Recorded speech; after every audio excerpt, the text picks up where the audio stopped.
Today I'm going to be speaking about some work that I've been involved with since about 2009 that's not necessarily related directly to habitat restoration, but more directly related to Great Lakes water levels, so the other big issue that we're all concerned about here in Michigan right now. As part of the International Joint Commission's Upper Great Lakes study and subsequently a member of the Adaptive Management Task Team that the International Joint Commission appointed last year. And so while I have my affiliations there, of being the Michigan Water Center and the Great Lakes Observing System, I really am speaking as a member of the task team as we do in the International Joint Commission, in my personal and professional capacity. So a little bit about sort of where we're going today, an overview of our knowledge of the state of Great Lakes water levels, an overview of the decision-making challenges within which there's the context for which the sort of whole levels issue is set. And then talking about a proposed way forward that we're working on called adaptive management, defining it for you, talking a little bit about the proposed process and approach, and then just some concluding remarks. So you've probably all seen this graph. This is the Michigan Huron levels over basically a recorded history from when we first started recording levels. And a couple of things that, you want to sort of notice with this is, of course, that it's a pretty dynamic system. The lake, just this lake itself, Michigan Huron is one lake. It's hydrologically connected. And there's a lot of up and down going on there. And that red level, the red line here is the long-term average. Pretty much the levels nod at the average as they go by on their way up or down. And the fluctuations also vary in time scales. For those of you who are on the lakes and living, on the shore, that the levels change over the course of sometimes a day if a seiche is involved, but also over the course of a year. And then as you can see from this graph, there's sort of decadal changes and other changes. So the levels are dynamic, they're up and down. We see the impacts of the lows, which we're dealing with now, particularly on Michigan Huron, going on 10, 11, 12 years with a record low in January, so historic record low. But also, let's not forget that there are highs, and those have impacts as well. At the same time that we've seen sort of where Michigan Huron's been over the past, 10 years or so, Erie and Ontario have been relatively stable fluctuating around their long-term averages.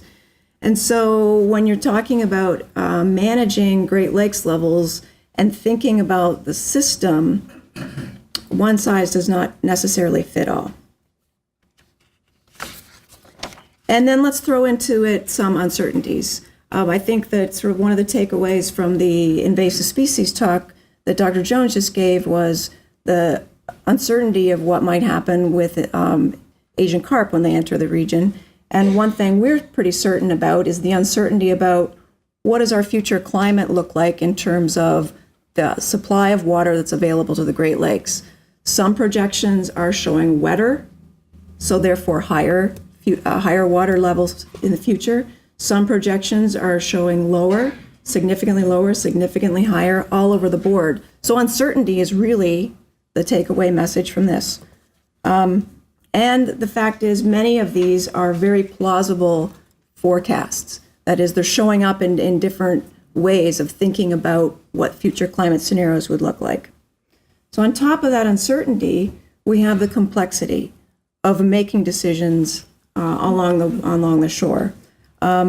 We have issues of when you've got sort of long-term lows, we have encroachment into the floodplain, right? The levels have been down, they've been down for 8 years. Why can't we build places where we maybe shouldn't be building? We have to make decisions about long-term infrastructure, marinas, boat launches, other kinds of infrastructure along the shore, water intake, and you're making those decisions in sort of uncertainty of knowing what impacts will be over the long term, whether there'll be highs and lows. And in the sort of post-70s legislative world, we have NEPA, and we have to think about the ecosystem impacts of those management choices that we make. dredging, so you have to think about dredging windows and when you can dredge and when you can't dredge, shoreline stabilization and other infrastructure we might put up to protect in times of high water levels. So it's a very complex world where these decisions are made, and there are additional sort of confounding challenges. Like when levels are high, if you add a storm on top of that, all of a sudden you're overtopping structures, you're running water inland, it's a big challenge. We are still living with the effects of the last ice age, right? Parts of the basin continue to rebound, other parts of the basin are subsiding, and it's almost ironic, the parts of the basin that are rebounding are the ones that are almost most vulnerable to low levels. The parts of the basin that are subsiding, Chicago, Duluth, are already vulnerable to high levels and we're becoming more vulnerable over time. And there are other challenges as well, changing ice conditions, changes in conveyance, erosion and deposition, and everybody wants to live along the shore. And everybody wants to manage their 50, 100, 150 feet of shore the way they want to. And that affects everybody else downstream. So how can we address extremes? Well, we're already doing a little bit, managing the outflows of Lake Superior and Lake Ontario in particular. That's done under the auspices of the International Joint Commission under the Boundary Waters Treaty that our two countries signed in 1909. But then there's also that sort of place-based response. What do you do at your location, whether it's your business or your home or your municipality, your waterfront? And I would say over time, we've sort of responded in more of a reactionary approach. And what we're talking about with adaptive management is a more proactive approach and place-based. Quickly, though, the two regulation plans, just to remind you, we have controlling works for hydroelectric at both the St. Mary's River as well as Cornwall, Messina, and the St. Lawrence. There are regulation plans in place managed by the International Joint Commission that basically says when and how much water can be held back or let out. But there are definitely limits to what can be done there. And the mid-lakes, our lakes in particular, Michigan, Huron, are hardly affected by those regulation processes. So what do we do here? Well, we have to respond basically on the ground. And there's some challenges. I mean, I wouldn't say that, I was asked earlier, what's gone wrong with management. I would stress that it's not a what's wrong with management, but more of a challenges of fragmentation and where the decision-making resides, which often is at the most local level, whether it's a municipality, the municipal level, or the county level, or even at the state level and the provincial level. What we really need is thinking about how we're managing our uses of the shore in a collaborative way that crosses those jurisdictions. And for various reasons, that's been very challenging to do. And we've also are challenged to think beyond sort of the next election cycle. So thinking in terms of sort of long-term implications of climate, which might be thinking out 50, 100 years, is also very challenging.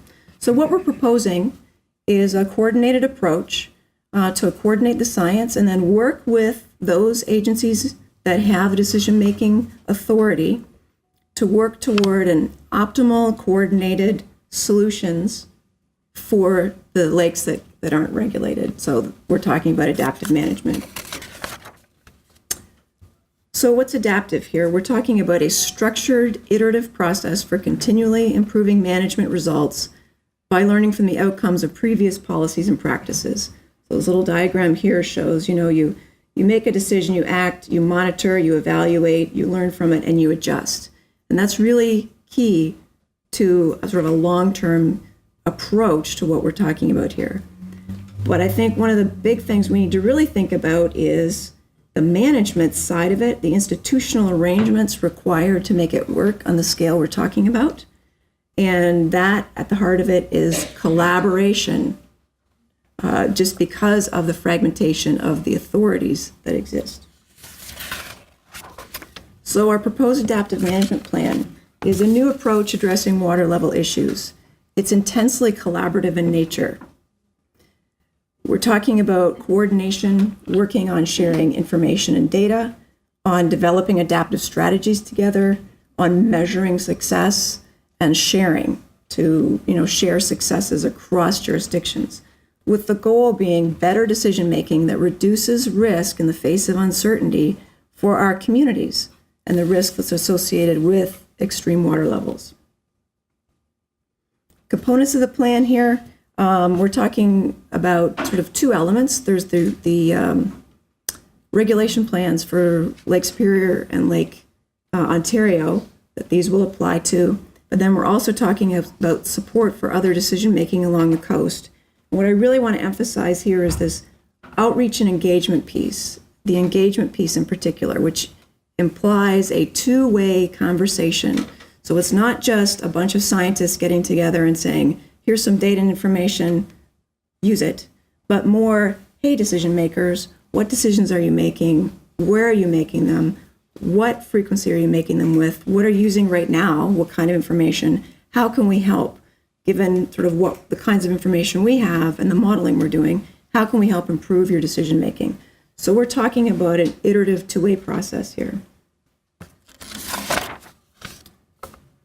I think recognizing that we can't solve the problems through regulating the lakes alone. We're looking for more efficient and effective ways to inform decision-making.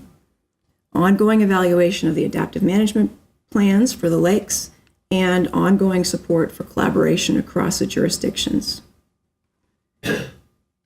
So this is a busy slide, but I wanted to let you know we have thought about sort of the institutional arrangements, the realm in which all this needs to occur.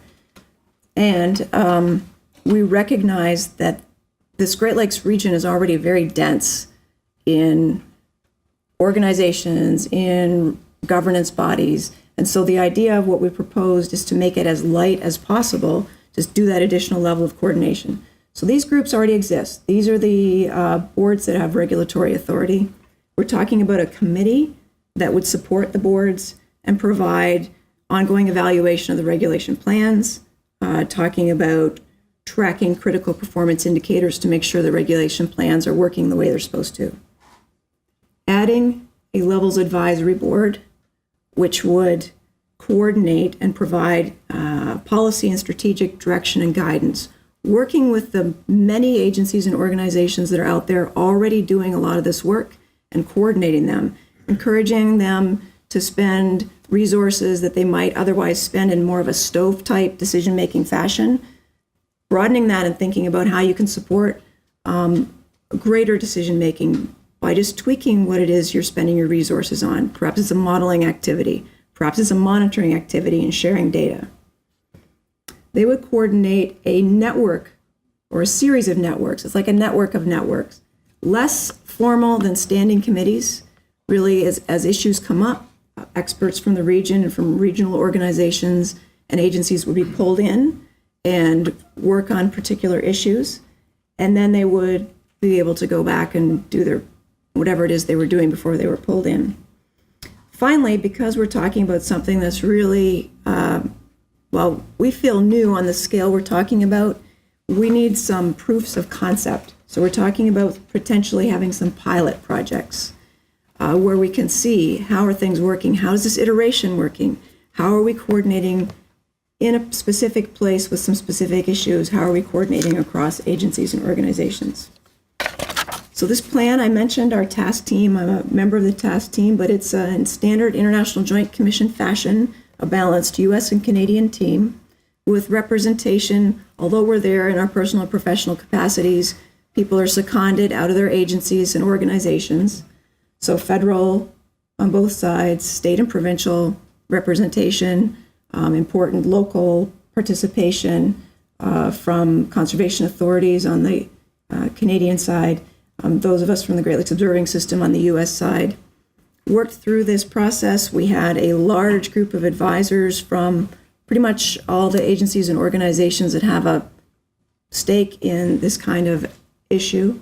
And then we had a series of public webinars over the last 6 weeks, just letting folks know about it. And we had a public comment session, which closed on the 15th. So we're at the stage now of basically taking in all the public comments, thinking about them, synthesizing them, incorporating them where it makes sense, and then providing our final draft to the International Joint Commission. So takeaways from today, I guess. The biggest one is the Great Lakes are dynamic. We all know this in the room, but many of your constituents maybe purchased a home 10 years ago and all of a sudden the water disappeared. They don't realize how dynamic the system is, but it's a really important message to get out to folks and let them understand this is a natural system and it's huge and it's very difficult to control. The future is uncertain. We don't know. Are levels going up? Are they going down? When are they doing it? How high? How low? So you need to assess your risk, where you are, what are you vulnerable to, and plan for that.